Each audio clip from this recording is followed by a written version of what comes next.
The first moth hatched on a night that trembled with thunder, but produced no rain.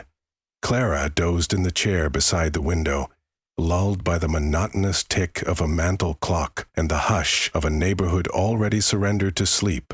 When the egg cracked, she jolted awake, certain she had heard Arthur's keys in the door. The sound was only chitin against glass, wings testing freedom for the first time inside the jar she had hidden on the windowsill. The creature was silk white, almost translucent, and so small it seemed a mistake to call it alive. Yet Clara felt the air change, as though a match had been struck in a closed room, and a peculiar emptiness filled the space where Arthur's name lived inside her. Not all of it, not even enough to frighten her, but a sliver, the size of a breath. She recognized the sensation from the instructions she had bartered for in an alley behind the funeral home. The moths would eat memories, and each meal would hollow the world of Arthur until only she could remember him. "He will not be pained," the woman in the alley had said, handing over a locket filled with 5 pearl-colored eggs. "You cannot kill what grief already devoured. You will only thin his absence until it is nearly weightless." At the time, Clara had not believed it was possible to thin grief.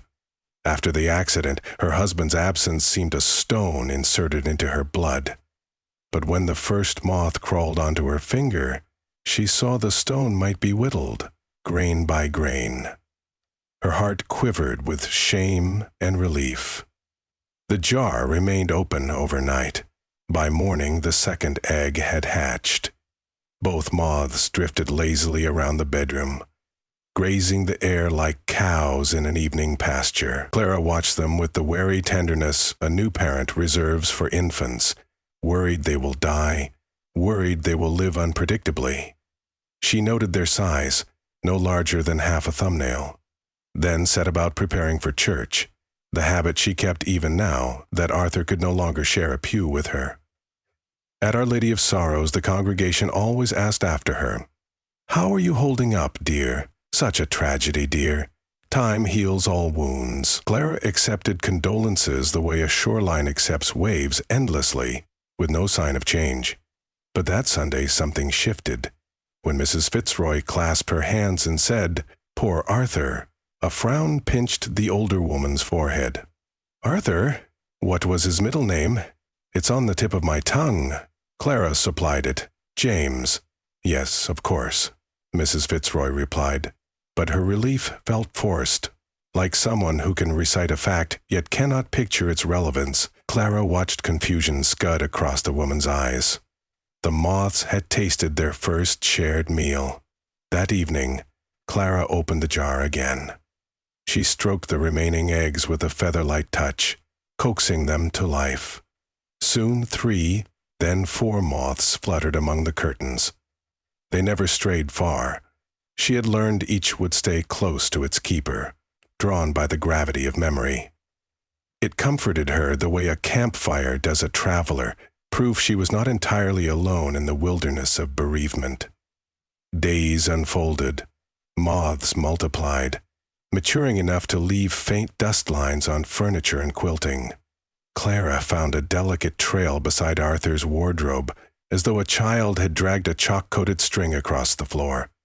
The moths flicked in and out of the closet, ghostly guardians of suits no one would wear again. Each time they brushed a cuff or lapel, Clara felt the tug of their feeding, a nip at the fabric of remembrance. The sound of Arthur's laughter inside her dulled, becoming as if heard through a closed door. Yet even as certain memories blurred, his favorite brand of coffee, the song he hummed while shaving, others gleamed sharper. She recalled the first time they met, storm-soaked on a bus stop bench, when Arthur offered his coat despite the downpour. She clung to the heat of that coat the way a castaway clings to driftwood.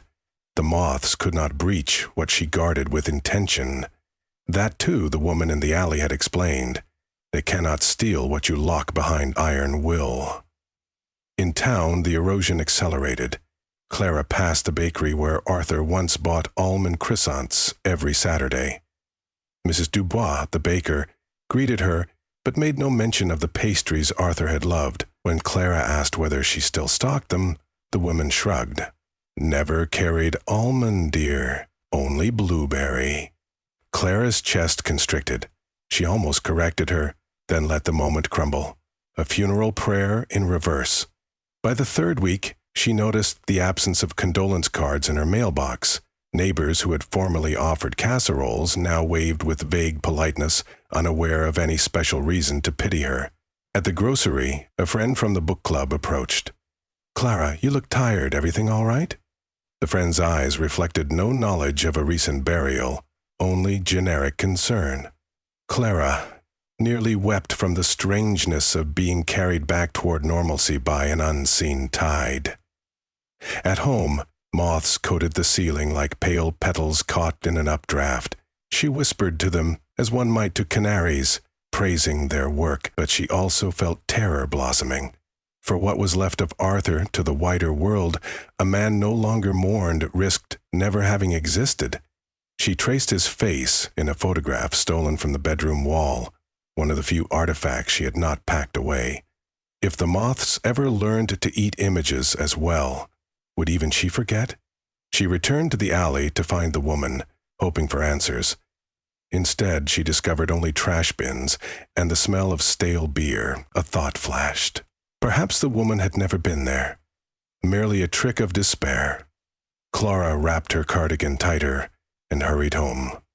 That night she dreamed of Arthur stepping from a train, waving, but every detail of the station blurred, as if sketched in charcoal and smudged by rain. She called his name but produced no sound. Then a white cloud enveloped him. Thousands of moths, and he vanished. She woke, sweating, determined to tighten her hold on what remained. She placed the photograph inside a cedar box and locked it. She retrieved journals, letters, ticket stubs, anything bearing Arthur's handwriting, and hid them in drawers lined with lavender sachets to deter the moths. She did not know if cedar or lavender affected such creatures of sorcery, but ritual soothed her. The moths responded by thinning. Half of them settled inert on windowsills like scraps of parchment, sated or confused by doors closing inside Clara's mind. Weeks blurred into months. On what would have been their 10th anniversary, Clara visited the cemetery. The headstone read Arthur James Whitlock, beloved husband. She knelt to clear dried leaves. Wind ruffled her hair, and she listened for the world around her to supply context. A passerby commenting on a young widow. A caretaker offering condolence. No one did. She realized even the stonemasons must have forgotten the order. How long before the engraving crumbled into anonymity?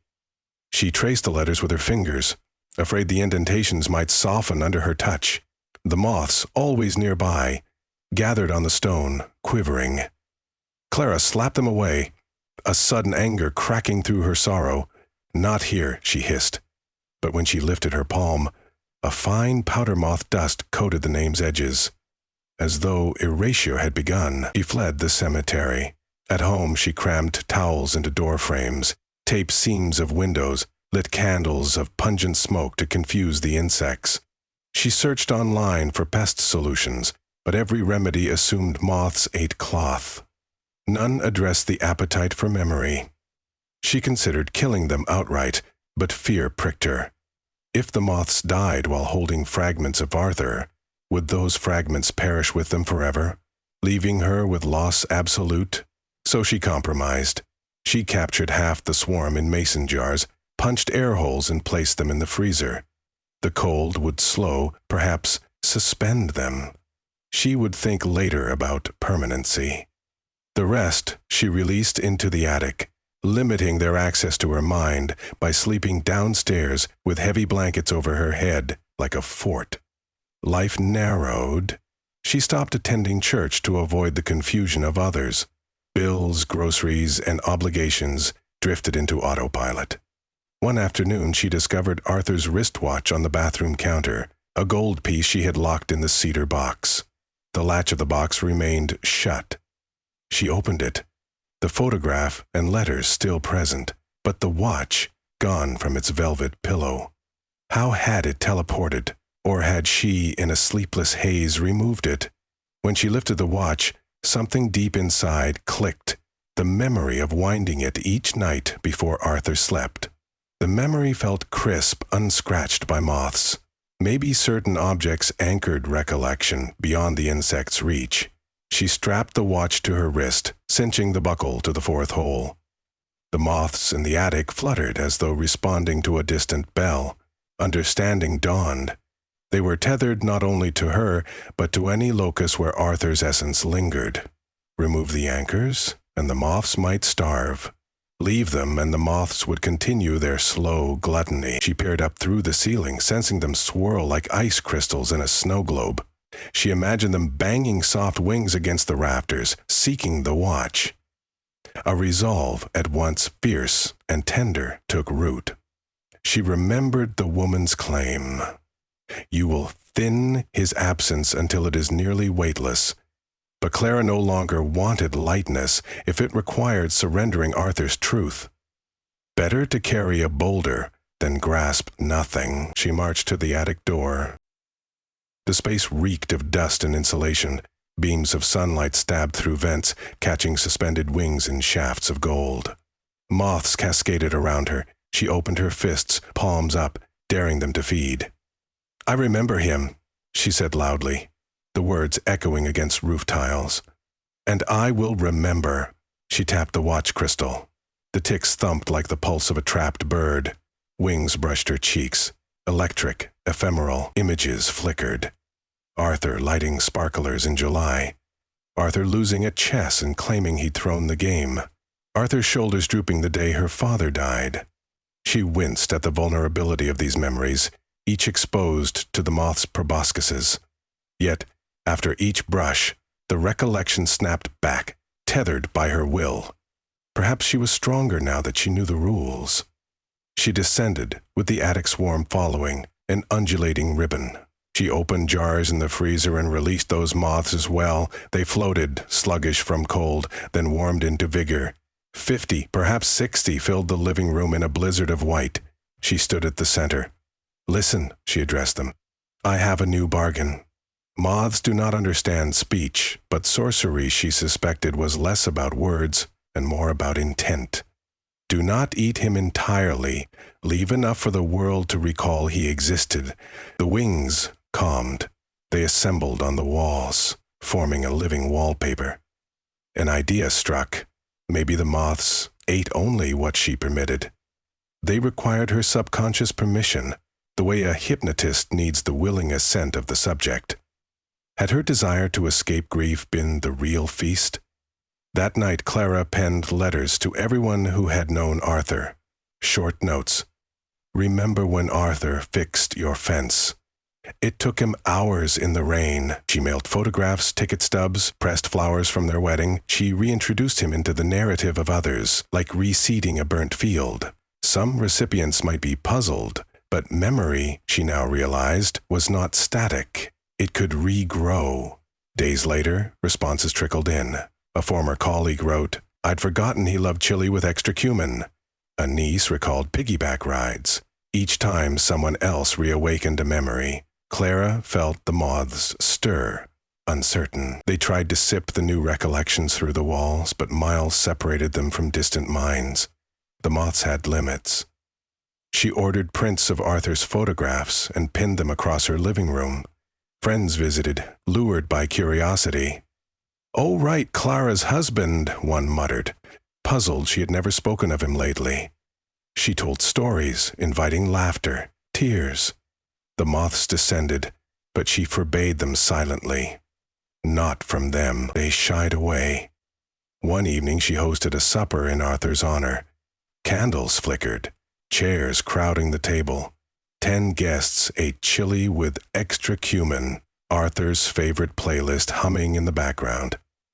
As Clara raised a toast, moths swirled overhead.